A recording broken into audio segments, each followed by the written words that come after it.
Bəli, Alidə, Antalya Diplomatiya Forumunun son 3-cü günündəyik və artıq son panel iclasları, son görüşlər keçirilir. Forum başa çatmaq üzrədir. Bir qədər sonra Türkiyənin Xarici İşlər Naziri Hakan Fidanın mətbuat konfransı keçiriləcək və forumla bağlı yekunlar açıqlanacaq. Təbii ki, artıq indidən forumun olduqca uğurlu bir tədbir olduğunu deyə bilərik.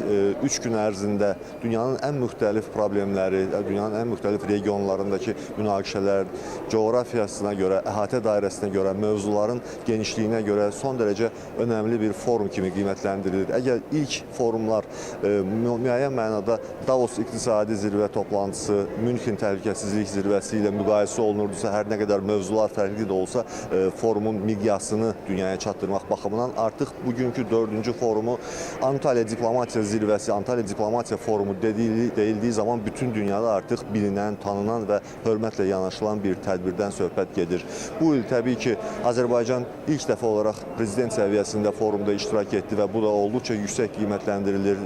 Yerli və xarici müşahidəçilər tərəfindən ölkəmizin Antalya Diplomatiya Forumuna verdiyi önəmin təzahürü kimi qiymətləndirilir. Bununla yanaşı prezident administrasiyasının nümayəndələri, hökumət üzvlərimiz, Milli Məclisin üzvləri, Hakim Yeni Azərbaycan Partiyasının nümayəndə heyəti, ictimai təşkilatlar, beyin mərkəzlər, analitik mərkəzlər və eyni zamanda jurnalist ordusu, Azərbaycan televiziyasının çəkiliş qrupları ilə yanaşı digər kütləvi informasiya vasitələrimiz də bu forumu olduqca fəal işıqlandırdılar. Yeni gəlmişkən bu günə qədər də, son toplantılara qədər də Azərbaycan nümayəndələri iki tərəfli görüşlərdə, panellərdə fəal iştirak edirlər.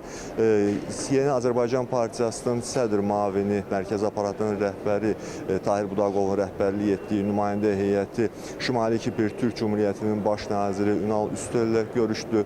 Bu görüşdə də Azərbaycanla Şimali Kipr Türk Cumhuriyyəti arasındakı münasibətlərin vəziyyəti və perspektivləri müzakirə edildi. Yeri gəlmişkən məlum olduğu kimi forum tam ərəfəsində Azərbaycan prezidenti Cənab İlham Əliyevin Bakıda verdiyi bəyanat, Şimali Kipr Türkiyə Cumhuriyyətinə dəstək mənasında verildiyi bəyanat olduqca böyük rəğbətlə qazanmışdı və forumda da bu haqda ətraflı fikir mübadilələri aparılırdı.